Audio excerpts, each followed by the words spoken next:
Le biais traditionnel de l'économiste, c'est que généralement, face à une question, la méthode qu'il utilise, c'est je vais regarder quels sont les coûts, quels sont les bénéfices qui sont associés à cette politique, à ce fait. Ici, le fait qu'il y ait des personnes qui quittent leur pays pour rejoindre un autre pays, s'insérer autant que possible dans ce pays, et en particulier la France. Ce qui me permettra d'apporter une réponse, vous voyez bien, c'est là qu'il y a un biais en quelque sorte, c'est de savoir est-ce que l'immigration c'est un coût, comme on l'entend souvent dire, pour la France, et en particulier pour l'économie française, ou au contraire, est-ce que ça apporte des bénéfices, est-ce que c'est plutôt une opportunité. Sur ces effets économiques de l'immigration, généralement, il y a trois thèmes. Le principal, c'est la question de l'impact que ça a sur le marché du travail. Est-ce que le fait qu'il y a un afflux de personnes assez conséquentes qui rentrent dans notre économie, et en particulier qui vont chercher à avoir un emploi, est-ce que ça va avoir un impact sur l'emploi des personnes déjà présentes? Est-ce que ça va pas créer du chômage?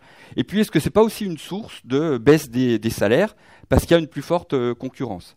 Le deuxième thème qui est fortement étudié, c'est l'impact que ça peut avoir sur les finances publiques du pays.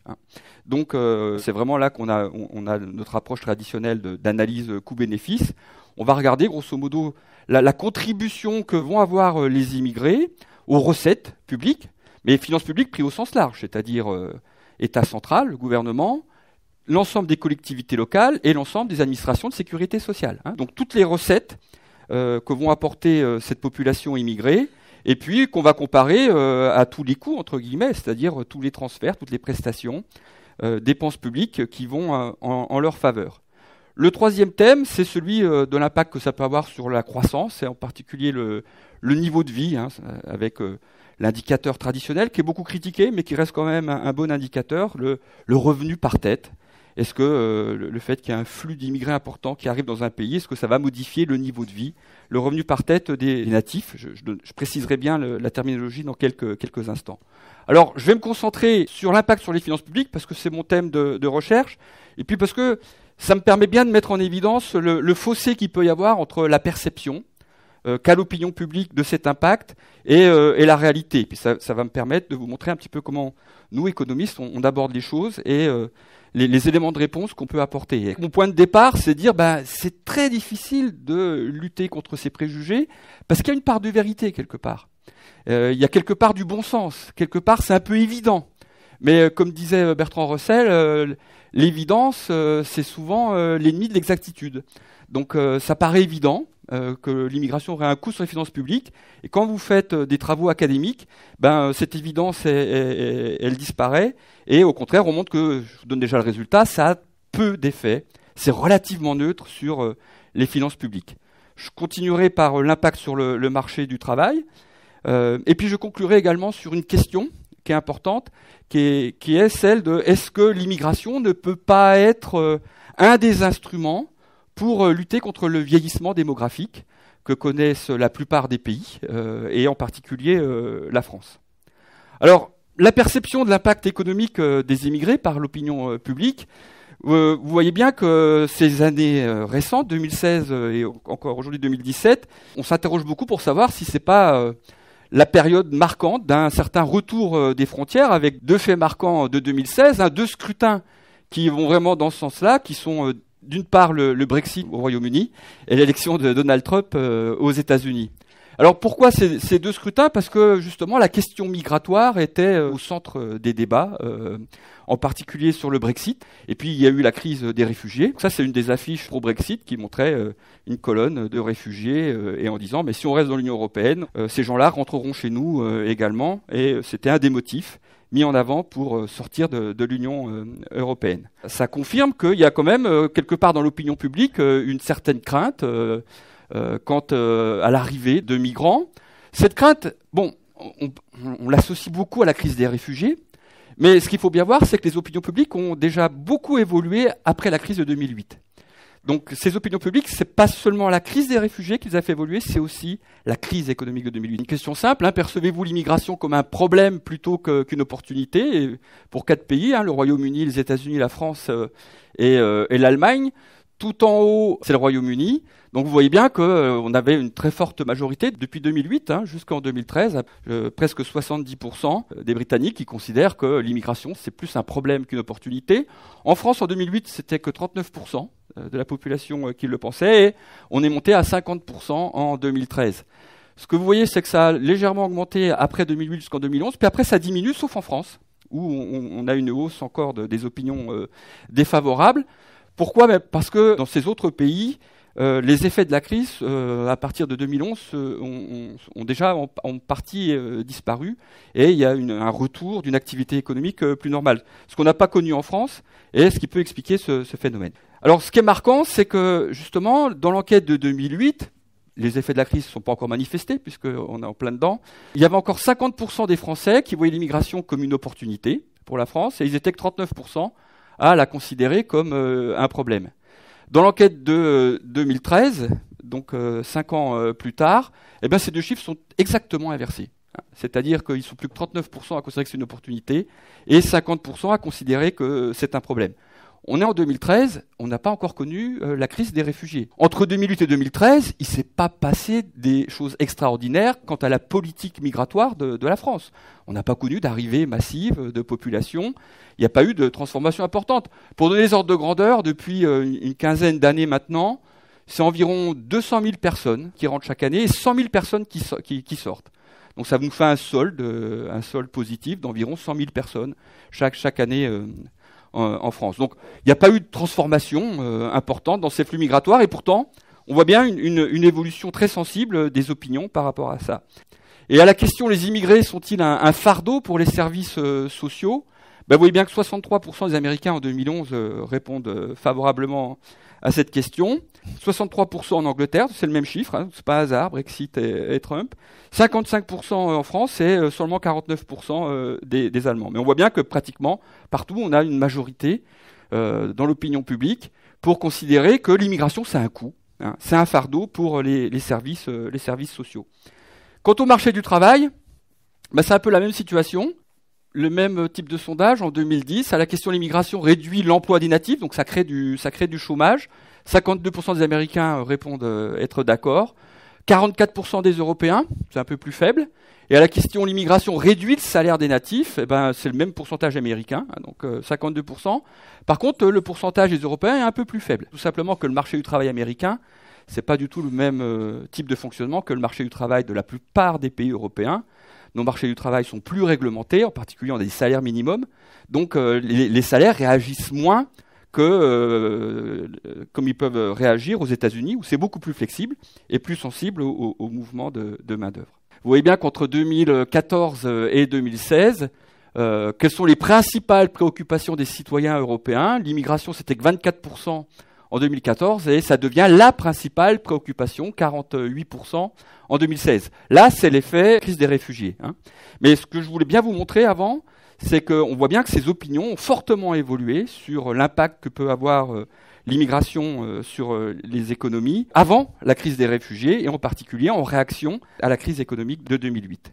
Cette perception par l'opinion, c'est un constat de bon sens, c'est des choses que vous entendez fréquemment quand vous discutez avec des personnes sur l'immigration, les immigrés en France. On vous dira fréquemment, les immigrés, ils sont quand même moins qualifiés qu'un natif, donc ils payent moins d'impôts, etc. C'est vrai, je vous ai mis en rouge les données. 53% des immigrés de 35 ans sont faiblement qualifiés. Faiblement qualifiés, ça veut dire un niveau inférieur au baccalauréat, contre seulement 39% pour les natifs du même âge. Vous entendez fréquemment dire aussi que les immigrés, ils sont plus souvent au chômage, donc ils perçoivent beaucoup d'allocations, ils travaillent pas, etc. C'est vrai également.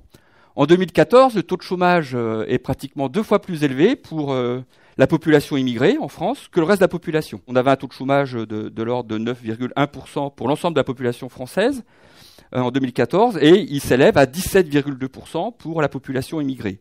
Et si on fait une distinction de cette population et qu'on s'intéresse à la population extra-communautaire, c'est-à-dire les immigrés qui ne viennent pas de l'Union européenne, ce taux de chômage monte même à plus de 20%. Et puis, troisième chose qu'on entend souvent aussi, mais les immigrés ont plus d'enfants, donc ils perçoivent plus d'allocations familiales. C'est vrai également. Donc l'indicateur conjoncturel de fécondité des femmes immigrées est de 2,6 enfants par femme, contre 1,8 pour les femmes françaises. Tout ça, ce sont des données qui sont vraies. C'est le bon sens de dire l'immigration, ça coûte cher aux finances publiques. Ils payent moins d'impôts parce qu'ils sont moins qualifiés, ils sont plus souvent au chômage, ils perçoivent plus d'allocations, et puis ils font plus d'enfants, donc ils ont plus d'allocations familiales. Toutes ces perceptions, ça guide quand même les politiques économiques, et donc les politiques qui sont sensibles à cette perception qu'a l'opinion publique. Et du coup, quand cette opinion publique a basculé en défaveur des flux migratoires, ça se retrouve dans les scrutins que j'ai évoqués, mais ça se retrouve également dans certaines décisions. Je vous donne 2 exemples. L'arrêt de la Cour de justice européenne, rendu le 11 novembre 2014, qui habilite les États membres à refuser des aides sociales aux étrangers communautaires sans emploi et n'en recherchant pas. Deuxième autre exemple, c'était avant la campagne du Brexit, pour aider David Cameron dans sa campagne, pour convaincre une majorité d'Anglais de rester dans l'Union européenne, le Conseil européen, des 18 et 19 février 2016, avait autorisé le Royaume-Uni, dans un futur proche, à réduire, limiter, voire même suspendre certaines prestations sociales des travailleurs européens pour une durée maximale de 7 ans. C'est ce qu'ils appelaient le frein d'urgence. Et c'était justifié par l'afflux massif de travailleurs d'autres États membres, et là j'ouvre les guillemets, c'est le Conseil européen, dont l'ampleur affecte des aspects essentiels de son système de protection sociale. Donc on voit bien des opinions publiques qui considèrent que ça a un coût, l'immigration, et qui est relayé par les décisions politiques. Ce que je vais essayer de vous montrer, c'est que ce bon sens, il est trompeur. Donc les travaux académiques montrent que l'immigration n'a pas un impact négatif marqué. Peut même avoir au contraire un impact légèrement positif. Donc vous avez une étude qui a été menée par Dussman et Fratini en 2014 sur l'Angleterre, qui justement s'intéressait à la question de l'impact qu'avaient les travailleurs venant des nouveaux pays membres de l'Union européenne en Grande-Bretagne, et qui avait montré qu'ils avaient eu un impact positif sur les finances publiques du Royaume-Uni. Et puis, on a fait une étude sur l'impact fiscal de l'immigration en France sur les 30 dernières années. Et ce qu'on montre, c'est que cet impact est relativement neutre. L'immigration en France a peu d'effet sur les finances publiques françaises, et en particulier, ce ne sont pas les immigrés qui expliqueraient notre déficit budgétaire. Alors, pourquoi est-ce qu'il y a une telle divergence entre la perception qu'on a à l'opinion publique et les faits tels qu'on peut les mesurer? Alors déjà, première chose, vous avez vu, j'ai parlé de natifs, d'immigrés. À aucun moment, j'ai opposé les étrangers aux Français. Il faut bien faire attention à la terminologie qui est utilisée. La définition d'un immigré, c'est la définition de l'INSEE, qui est reprise dans la plupart des pays également. C'est une personne est immigrée dans un pays lorsqu'elle est née à l'étranger de nationalité étrangère. Donc, tout se décide au moment de la naissance. Une personne qui est en France ne peut pas changer de statut. Si elle est immigrée, elle restera à vie, donc elle reste en France, immigrée. Donc vous voyez bien que les immigrés, en 2013, c'est 5 720 000 personnes, c'est 9% de la population française. Et puis les natifs, donc c'est ceux qui ne sont pas immigrés, 58 millions, 91%. Donc les immigrés, il y a 2 catégories. Il y a ceux qui effectivement sont nés à l'étranger et ont conservé la nationalité étrangère. C'est à peu près 3,4 millions, donc 5,3% de la population française. Et puis il y a tous ceux qui se sont fait naturaliser. Vous voyez bien qu'il y a une distinction entre immigrés et étrangers. Vous avez, dans les immigrés en France, 9% de la population française, vous en avez 2 300 000 qui sont français, qui ont été naturalisés. C'est pour ça qu'il ne faut pas parler des étrangers par rapport aux Français. Dans la population dont je vais vous parler, il y a 2 400 000 Français. Mais ce sont des immigrés pour nous. C'est-à-dire qu'à l'origine, ils ne sont pas nés en France et ils n'avaient pas la nationalité française au moment de la naissance. Donc qu'est-ce qu'on va faire ? Ce que sait faire l'économiste en général, il va faire 2 colonnes. Qu'est-ce que ça rapporte ? Qu'est-ce que ça coûte ? Et puis je fais la différence pour avoir une idée de est-ce que la contribution elle est plutôt positive ou est-ce qu'elle est plutôt négative. Il y a une enquête qui est menée par l'INSEE tous les 4 ans. Alors on ne peut pas vous donner des chiffres chaque année, on peut le faire que les années où il y a l'enquête qui est réalisée par l'INSEE, c'est ce qu'on appelle l'enquête budget des familles. L'INSEE va demander à un panel représentatif de la population française, donc la population immigrée sera bien représentée à due proportion, à travers ses caractéristiques, va demander à ces ménages de répertorier toutes les dépenses qu'elles font et toutes les recettes qu'elles ont, etc., au cours d'une période donnée. Et donc ça nous donne un aperçu dans le budget des ménages, qu'est-ce qui rentre, qu'est-ce qui sort, en particulier tous les impôts qu'ils payent et tous les transferts qu'ils perçoivent. Et grâce à ces données, on va pouvoir reconstituer les profils par âge, puisque c'est des données individuelles. On a les âges, les qualifications des individus. On peut voir qui est immigré, qui ne l'est pas. On peut faire ce qu'on va appeler les profils par âge de l'ensemble de ce que j'appellerais les taxes, tout ce qui a été versé aux finances publiques, et ce que j'appellerais par abus de langage les transferts, parce qu'il n'y a pas que des transferts, il y a des dépenses, l'éducation, c'est pas un transfert direct, tous les transferts qui ont été reçus par les agents économiques aux différents âges. On peut le faire suivant leur niveau de qualification et suivant l'origine, immigré ou natif. L'année 2011, c'est la dernière enquête budget des familles disponible. En abscisse, ce sont les âges. Donc ça va de 0 à 100 ans et plus. Et en ordonnée, vous avez des montants en milliers d'euros. En bleu, c'est les recettes. Voilà, en moyenne, ce qu'un individu de cet âge donne aux recettes publiques. Et puis en rouge, vous avez les transferts, ce que l'État verse aux individus aux différents âges. Alors vous voyez bien que quand on est jeune, entre 0 et jusqu'à 16 ans, on verse pas d'impôts, c'est les parents qui les versent, donc c'est pas rattaché aux enfants. Par contre, on reçoit des transferts qui sont essentiellement de l'éducation et qui sont de la santé. Donc quand on est jeune, on coûte cher aux finances publiques. C'est normal, on contribue pas aux impôts, aux taxes, aux cotisations. L'État dépense beaucoup pour nous, sous forme d'éducation et de santé.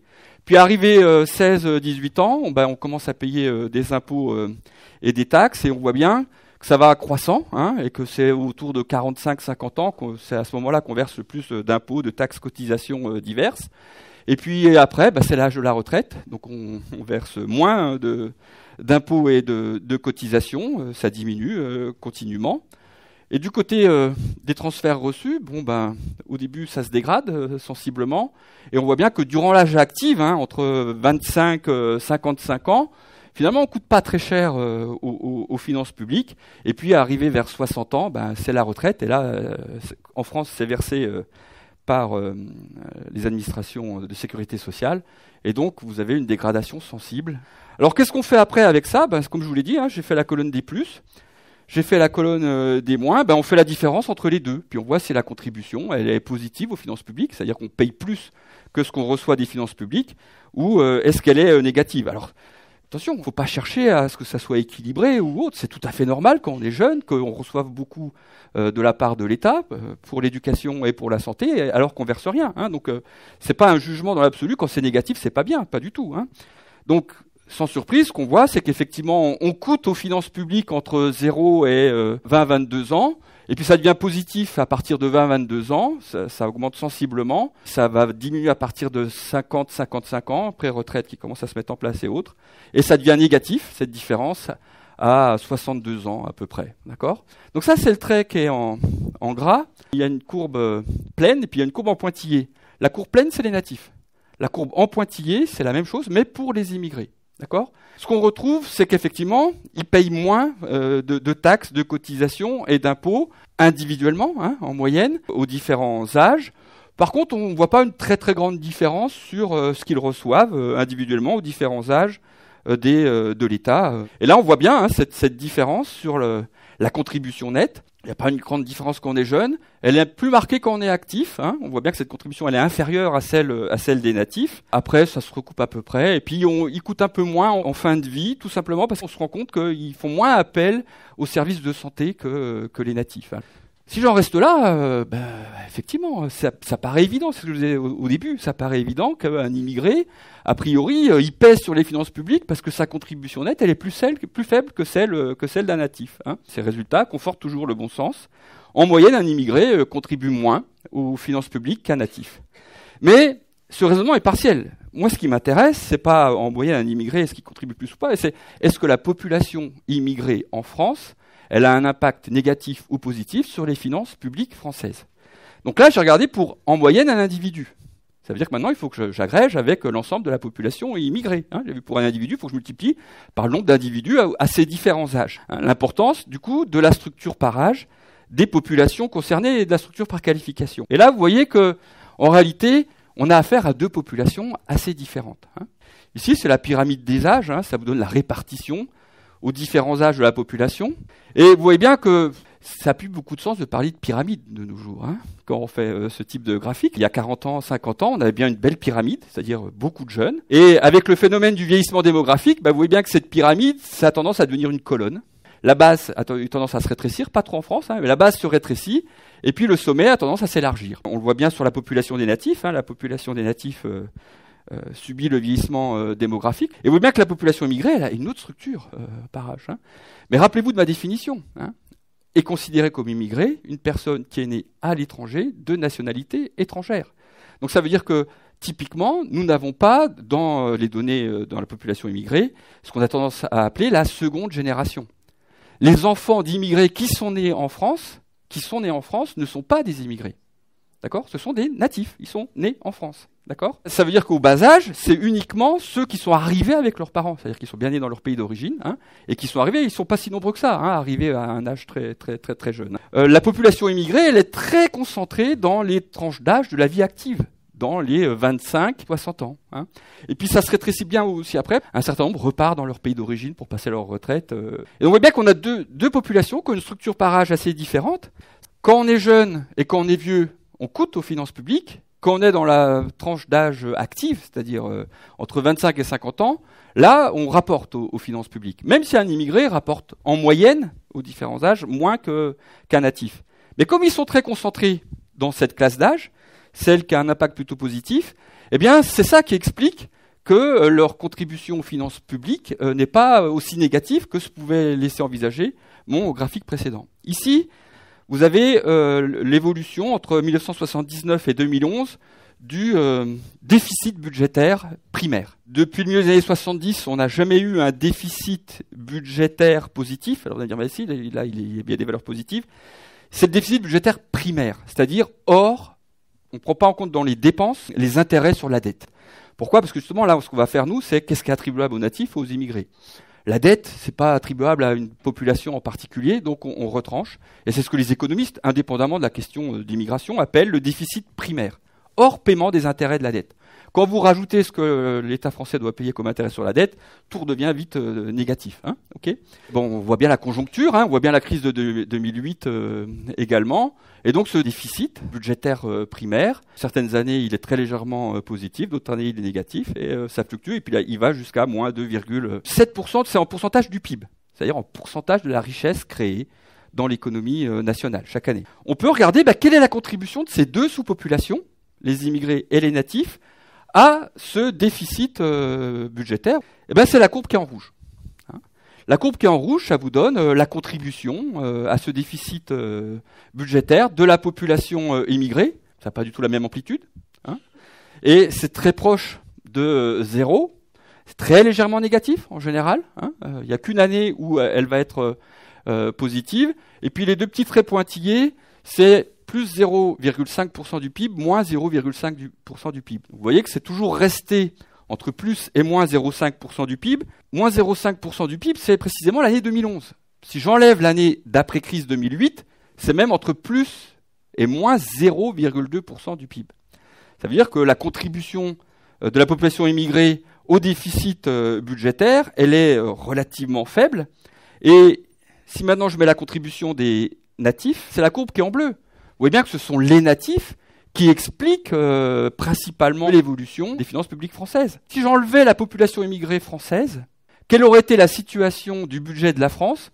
C'est la courbe qui est en bleu. D'accord ? Et vous voyez bien que c'est quasiment la même courbe que celle qu'on a en prenant en compte les immigrés. L'économiste dira c'est de l'ordre de l'épaisseur du trait. Hein, la différence entre la courbe en bleu et la courbe en rouge, c'est pratiquement exactement les mêmes courbes. Hein.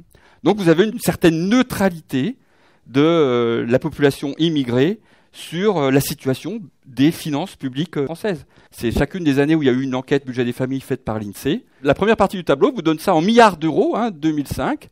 Donc je vais prendre la dernière colonne, celle de 2011, après crise, 2008. Le solde primaire est négatif de 51,35 milliards. Et sur ces 51,35 milliards, il y a 42 milliards qui est imputable aux natifs et il y a 8 milliards qui est imputable aux immigrés. Puis la deuxième partie du tableau, c'est en pourcentage du PIB.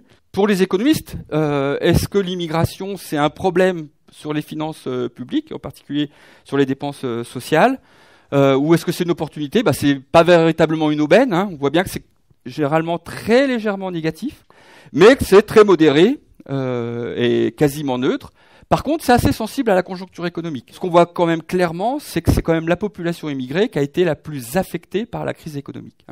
Alors, on a mené d'autres travaux où on a regardé justement comment les marchés du travail se sont adaptés à la crise de 2008, en justement différenciant les travailleurs immigrés des travailleurs natifs. Et on a vu qu'effectivement, les travailleurs immigrés ont été beaucoup plus impactés par la crise de 2008 que les travailleurs natifs. Beaucoup plus ont été au chômage. Ils ont été un peu la variable d'ajustement dans un certain nombre de pays pour ajuster le marché du travail aux nouvelles données suite à la crise. Alors, comme ils sont plus au chômage, du coup, oui, ils perçoivent plus d'allocations et ils payent moins de cotisations. Donc, leur situation, généralement, se dégrade beaucoup plus que celle des natifs quand vous avez une récession ou une crise comme en 2008. Et puis le résultat qu'on a obtenu pour la France, c'est pas un résultat qui est spécifique à la France, on le retrouve dans la plupart des pays développés. Il n'y a pas eu d'évolution dans cette contribution des immigrés aux finances publiques. L'impact sur le marché du travail, ça c'est un autre point qui est souvent mis en avant, c'est que les immigrés seraient à l'origine du chômage élevé en France, ou c'est moins sensible en France, mais c'est très sensible aux États-Unis dans l'opinion publique, à l'origine d'une baisse des salaires. L'idée qu'ont les gens en général, c'est que le marché du travail, c'est comme un gâteau à se partager. Puis quand des immigrés arrivent, c'est des nouveaux convives qui arrivent pour partager ce gâteau. Alors, oui, mais le gâteau, il est donné. Donc, s'il y a plus de convives, il y a deux solutions. Soit il y en a qui n'auront pas de part, c'est les chômeurs, ils n'auront pas de travail. Soit vous réduisez les parts, pour le marché du travail, vous réduisez les salaires. D'accord ? Donc, c'est l'idée qui est souvent mis en avant et qui relève a priori du bon sens. Et donc l'économiste, comment ça se traduit ? Il dira, l'immigration, qu'est-ce que c'est ? C'est un choc d'offres sur le marché du travail. C'est-à-dire qu'il y a plus d'offres de travail, pas d'emploi, attention. Si la demande reste constante, effectivement, on ne pourra pas satisfaire ces personnes qui cherchent un emploi, ou si on veut les satisfaire, il faut que les salaires y baissent. D'accord ? Donc si le marché du travail est plutôt flexible, ça veut dire quoi flexible ? Ça veut dire que les salaires, ils bougent assez facilement sur le marché du travail. L'ajustement se fera plutôt par les prix, c'est-à-dire le salaire sur le marché du travail, et donc ça se traduira par une baisse des salaires. Et donc, ce qu'on entend souvent dire aux États-Unis, les immigrés tirent les salaires vers le bas. Et au contraire, si votre marché du travail n'est pas très flexible, c'est-à-dire que les salaires sont assez rigides, il y a un salaire minimum, et puis il y a des conventions collectives pour faire évoluer, donc c'est assez compliqué de faire évoluer les salaires, l'ajustement il se fait sur les quantités. Et vous avez une hausse du chômage, les immigrés prennent les emplois des natifs.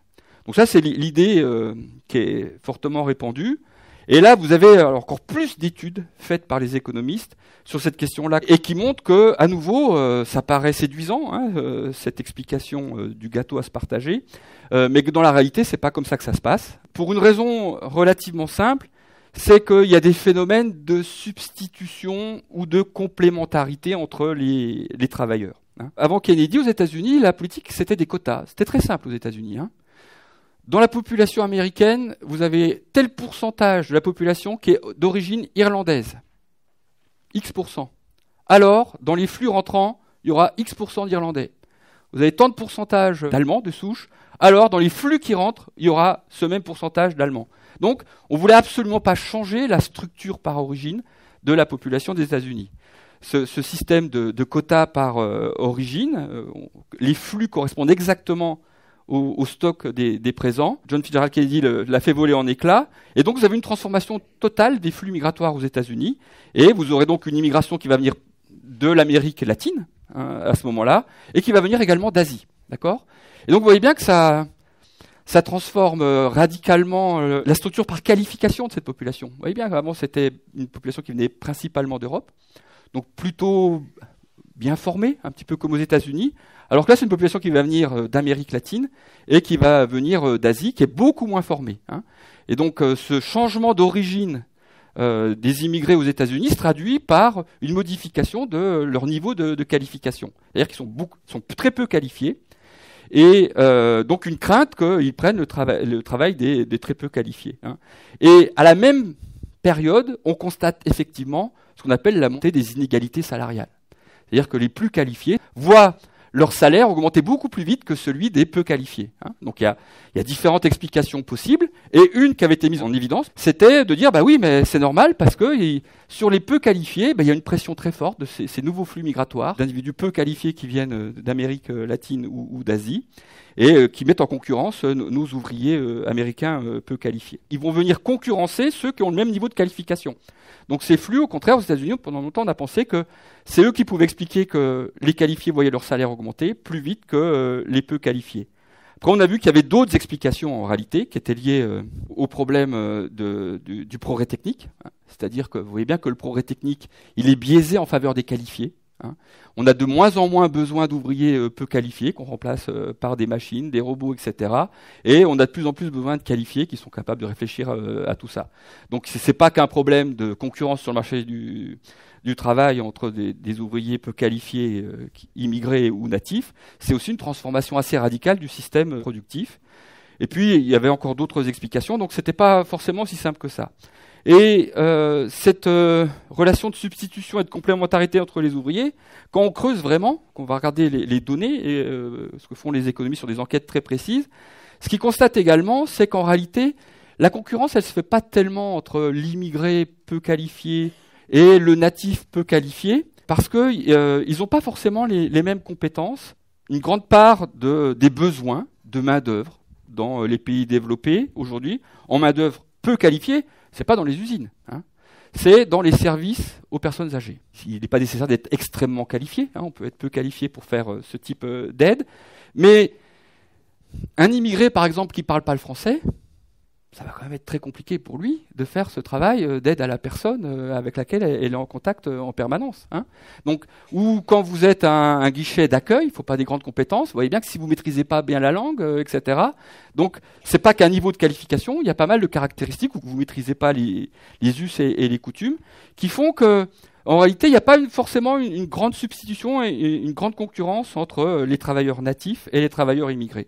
Et ce que montrent les travaux, c'est qu'en réalité, ceux qui sont affectés le plus par l'arrivée de nouveaux migrants, c'est les migrants déjà installés. Ce qui renforce l'idée que finalement, il n'y a pas une substitution parfaite entre les travailleurs natifs et les travailleurs immigrés.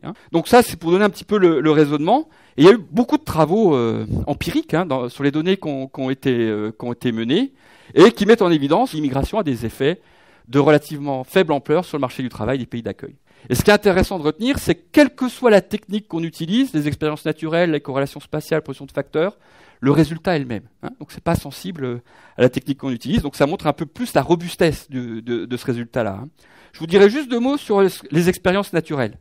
Pour mesurer, est-ce que quand vous avez un flux d'immigrés important qui arrive dans une économie, sur un marché du travail, quel va être l'impact sur les salaires et sur l'emploi, on peut utiliser ce qu'on appelle la méthode des expériences naturelles. C'est-à-dire qu'on va regarder une économie, un marché du travail, qui va être affecté par un afflux massif d'immigrés, et l'évolution qu'a ce marché du travail comparativement à d'autres marchés du travail à peu près similaires, mais qui n'ont pas connu ce flux d'immigrés, pour voir comment l'emploi et les salaires ont évolué comparativement. Le résultat, c'est que ça a bien un effet à très court terme. Pendant 2-3 ans, vous avez un taux de chômage qui est un petit peu plus élevé, ou aux États-Unis un salaire un tout petit peu plus faible, mais au bout de 3-4 ans, on revient au même niveau de taux de chômage et de salaire sur le marché du travail qui a été affecté de celui qui n'a pas été affecté. Donc il y a bien un effet à court terme. Et généralement, c'est plutôt les immigrés entrants ou déjà installés qui voient leur taux de chômage augmenter. Ce n'est pas forcément celui des natifs, à très court terme. Donc il y a un effet à court terme qui dure 3-4 ans, et au bout de 3-4 ans, c'est résorbé, c'est-à-dire qu'on a la même situation dans le marché qui a été affecté par rapport au marché qui n'a pas été affecté. Alors des exemples qui ont été utilisés, c'est l'étude de Hunt en 92, qui a regardé justement comment le marché du travail dans le sud de la France a été affecté par l'arrivée de près d'1 million de rapatriés d'Algérie en 62, qui a mis en évidence ce résultat-là. Le papier qui est le plus cité, c'est celui de Card, qui a regardé l'arrivée de plus de 125 000 Cubains à Miami en 1980, puisque à ce moment-là, Fidel Castro avait autorisé pendant très peu de temps la possibilité de quitter le pays. Et donc vous avez eu un afflux massif, ça n'a pas duré longtemps, donc de plus de 125 000 Cubains. Et puis le dernier exemple, c'est l'étude de Freidberg en 2001, qui a regardé l'impact qu'a eu l'arrivée au début des années 90 des Juifs de l'Union soviétique en Israël. Entre 90 et 91, sur 2 ans, vous avez eu 610 000 Juifs d'Union soviétique qui ont migré vers Israël Et de 90 à 95 à peu près, milieu des années 90, c'est environ 1 million. Ça représente quand même 12% de la population israélienne. Si vous faites le parallèle avec la France, ça veut dire qu'en 4-5 ans, c'est comme si la France avait accueilli entre 7 et 8 millions d'immigrés. D'accord ? Donc c'est un choc énorme. C'est un choc vraiment phénoménal sur l'économie israélienne. Et ce qu'ils ont montré, c'est que oui, pendant 3-4 ans, bien sûr, le taux de chômage était plus élevé. Mais principalement sur cette population qui est arrivée. D'accord ? Il a fallu le temps qu'elle s'intègre, etc. 4-5 ans après, c'est-à-dire à la fin des années 90, on a retrouvé des taux de chômage et des niveaux de salaire qui étaient comparables aux autres économies ou à ce qu'on pouvait avoir avant. Donc, il y a bien un effet à très court terme, mais qui disparaît à moyen-long terme. Il y a d'autres études qui ont été menées sur la France. Ça a un impact légèrement positif sur les salaires en France, l'arrivée de nouveaux migrants. Donc, paradoxalement, mais c'est pas forcément très surprenant, puisqu'on a un marché du travail quand même qui est très, très rigide. Donc il y a quand même très difficile de faire baisser les salaires en France. Dernière question, est-ce que l'immigration ne serait pas la solution pour remplacer les jeunes, ce que j'appelle les jeunes qui ont oublié de naître ? On n'en parle pas trop en France, cette possibilité. Alors que par exemple, en Allemagne, ça faisait partie du débat politique. Pourquoi ? Parce que la démographie française est assez particulière par rapport à la démographie de la plupart des autres pays. On connaît un phénomène de vieillissement démographique. Mais ce n'est pas exactement le même. Le vieillissement démographique, c'est 2 effets. Donc, vous avez un vieillissement, ce qu'on appelle par le bas. Ma pyramide des âges, ça se contracte en bas. Le taux de fécondité est plus faible. D'accord ? Donc, il y a moins de jeunes qui naissent. OK ? Et puis, donc ça, c'est le vieillissement par le bas. Mais ça, on ne l'a pas en France. Pas vraiment. Le taux de natalité reste relativement élevé en France. Pas 2,1. 2,1, c'est ce qui permet de maintenir, sans prendre en compte les flux migratoires, la démographie constante. On est à 1,9, donc on voit bien qu'on a besoin quand même des flux migratoires, d'un sol migratoire pour que la population française continue à croître. Mais 1,9, 2,1, c'est pas très différent. En Allemagne, c'est 1,6. D'accord ? Donc il se passe, on a bien un taux de fécondité qui est beaucoup plus faible. Alors, pourquoi on connaît quand même le vieillissement démographique ? Parce que nous, c'est pas le vieillissement par le bas, c'est le vieillissement par le haut. Tous les pays connaissent le vieillissement par le haut. C'est l'allongement de l'espérance de vie. Les individus vivent plus longtemps, donc il y a la part des personnes âgées est de plus en plus importante. Okay ? Donc nous, on n'a pas trop en France ce problème du vieillissement par le bas. On a le vieillissement par le haut, comme tous les autres pays, donc c'est moins marqué que dans les autres pays. Ici, vous avez l'évolution entre 1950 et 2100, donc après 2015, ce sont des projections, ça vient des Nations Unies. L'évolution de la population en âge de travailler. Alors, ce qu'on appelle en âge de travailler, c'est les 15-64 ans. C'est pas en niveau absolu, c'est en base 100 pour pouvoir faire des comparaisons. Quand ça croît, ça veut dire que la population augmente. Puis quand ça diminue, cette population en âge de travailler, elle diminue. Il ne faut pas faire de comparaison entre les pays, puisqu'on est en base 100. Et vous voyez bien que la France, c'est la courbe en rouge. Donc, grosso modo, notre population en âge de travailler, elle a beaucoup cru entre 1950 et début des années 2000, et puis elle a tendance à se stabiliser. Alors, elle continue à croître très légèrement, mais elle a tendance à se stabiliser. C'est ce que je vous disais tout à l'heure, c'est-à-dire qu'on n'a pas le problème du vieillissement par le bas. On a toujours des jeunes qui naissent en France et donc qui viennent alimenter cette population en âge de travailler. Aux États-Unis, elle est même encore plus importante. Il y a aussi les effets migratoires dedans. C'est ce qui explique en grande partie pourquoi ça continue à croître sensiblement aux États-Unis. Puis vous voyez que là, j'ai pris 3 autres pays qui sont l'Italie, l'Allemagne et le Japon. Et vous voyez bien que le pays qui est le plus frappé par le vieillissement démographique, c'est le Japon. Vous voyez bien que c'est à partir du début des années 2000 que cette population en âge de travailler a commencé à diminuer au Japon. Et je suis en base 100 en 2010. Vous voyez bien que je suis quasiment à 60 en 2100. Ça veut dire que sur le 21e siècle, il y a 40% de la population en âge de travailler japonaise qui aura disparu. Et les 2 autres pays européens qui sont le plus frappés par ce vieillissement démographique, y compris par le bas, c'est l'Italie et l'Allemagne. Et vous voyez bien que l'Allemagne, qu'est-ce que ça veut dire ? On est à 73.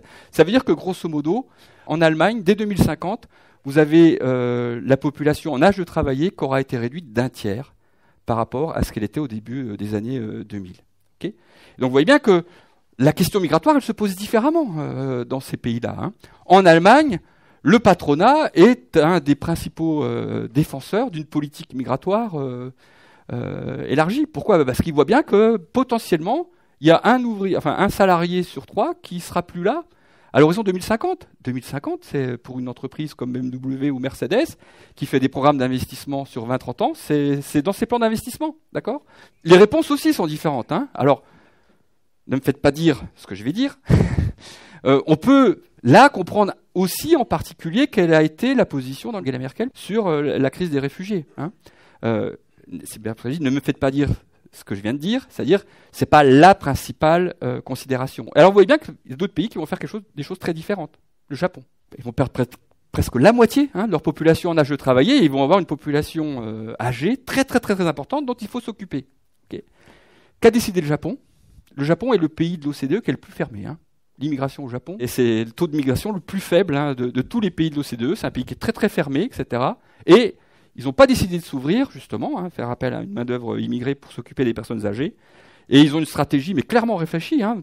Les gens rigolent quand on le dit, mais c'est vraiment ça. Et ben, au lieu de faire appel à une main-d'œuvre immigrée pour s'occuper des personnes âgées, ils vont faire appel aux robots pour s'occuper des personnes âgées. Et c'est véridique, hein, c'est un choix politique qui a été fait. Et c'est pour ça aussi que les Japonais sont aussi performants dans ces robots qui aident les personnes à communiquer, à se déplacer, etc., parce que ils ont comme objectif que ce sont des robots qui s'occuperont des personnes âgées et pas des immigrés. Ils ne veulent pas faire entrer d'immigrés. Donc cette question-là, elle n'est pas très prégnante en France, parce que on n'a pas ce vieillissement par le bas, donc on n'est pas très sensible à cette évolution démographique et en particulier cette perte de main-d'œuvre potentielle pour l'économiste. L'évolution de l'âge de travailler, par contre, elle est importante dans un certain nombre de pays, y compris des pays européens. Ce qui peut expliquer d'ailleurs la complexité de la politique migratoire européenne. C'est confronté à des évolutions démographiques ou économiques divergentes, les pays européens n'ont pas forcément la même vision de en quoi l'immigration peut être une solution ou un problème. Il y a eu pas mal de travaux quand même qui ont été menés pour voir si l'immigration pouvait être une solution à ce problème du vieillissement démographique. Est-ce que l'immigration pourrait contrecarrer ce vieillissement démographique? C'est-à-dire, on va empêcher ce vieillissement démographique avec l'arrivée de flux migratoires. Alors, une bonne mesure du vieillissement démographique, c'est le ratio de dépendance. On va calculer le pourcentage des plus de 65 ans par rapport à la population en âge de travailler. Okay. Donc contrecarrer, ça serait dire on fait rentrer des flux de personnes de telle manière que ce ratio de dépendance n'évolue pas par rapport aux années 2000. Cette première question, la réponse est non. L'immigration ne peut pas contrecarrer le phénomène du vieillissement démographique. Pour une raison simple, c'est que maintenir ce ratio de dépendance, sa valeur de 2010, nécessiterait des flux qui feraient doubler la population française tous les 40 ans. Parce que c'est un processus qui est cumulatif et explosif. Ma population, elle grandit, ils sont de plus en plus nombreux, parce qu'ils vivent de plus en plus longtemps. Donc il faut que je fasse rentrer des jeunes immigrés pour que le ratio ne change pas. Okay. Bon, instantanément, oui, ça va fonctionner, ok. Mais ces immigrés que vous avez fait rentrer, ils vieillissent, hein. Et donc, ils vont venir aussi augmenter. Alors, vous avez fait rentrer beaucoup, donc ça va encore augmenter le nombre de personnes âgées. Donc, il faut encore faire rentrer plus aux périodes d'après pour contrecarrer ce phénomène-là. Et ce qui fait que, c'est les travaux de démographes qui ont été menés, que pour y arriver, il faut faire rentrer des flux d'immigrés qui revient à faire doubler la population française tous les 40 ans, ok. Et donc, typiquement, au début des années 2000, ce qu'on avait montré également, c'était que, grosso modo, à l'horizon 2050, pour éviter ce vieillissement démographique, c'était quasiment la population totale du Maghreb qu'il fallait faire rentrer en France. Clairement, la politique migratoire n'est pas la solution pour contrecarrer le vieillissement démographique. Mais est-ce qu'elle peut aider à réduire au moins le fardeau fiscal de ce vieillissement démographique, hein, parce que, comme je l'ai dit, là, c'est le problème du vieillissement par le haut, donc les personnes âgées sont plus nombreuses parce qu'elles vivent plus longtemps. Donc ça pèse sur les finances publiques parce qu'il faut leur verser des retraites plus longtemps. Quand on est âgé, on pèse plus aussi sur l'assurance maladie que quand on est jeune actif. Ces politiques migratoires pourraient aider à réduire ce fardeau fiscal lié au vieillissement. Ce que montrent les travaux, c'est que oui, ça peut y contribuer. L'aidera d'autant plus que vous faites appel à des immigrés plutôt qualifiés. D'où ce qu'on a appelé la politique de migration sélective, d'accord ? C'était pas sélective en fonction de l'origine, en fonction du pays, hein. C'était sélective en fonction des caractéristiques socio-économiques, et en particulier du niveau de qualification. Ici, vous avez mon petit graphique de tout à l'heure, hein, la contribution nette, ce que vous versez aux finances publiques, moins ce que vous leur coûtez aux différents âges. Cette fois-ci, c'est pas les natifs versus les immigrés. Le trait gras, c'est les immigrés faiblement qualifiés, puis le trait en pointillé, c'est les immigrés hautement qualifiés. Donc faiblement qualifiés, diplôme inférieur à baccalauréat, hautement qualifiés, diplôme supérieur ou égal à bac+3. D'accord ?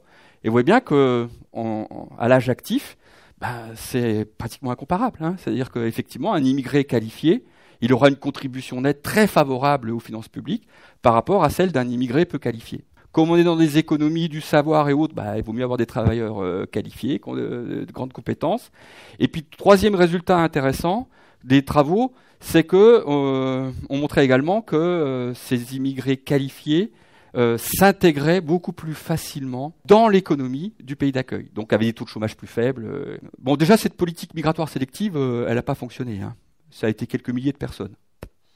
Donc vous imaginez bien que sur le marché du travail français, quelques milliers de personnes. Pour vous donner un ordre de grandeur, rappelez-vous, c'est à peu près 200 000 personnes qui rentrent. À votre avis, combien viennent avec un visa pour motif de travail ?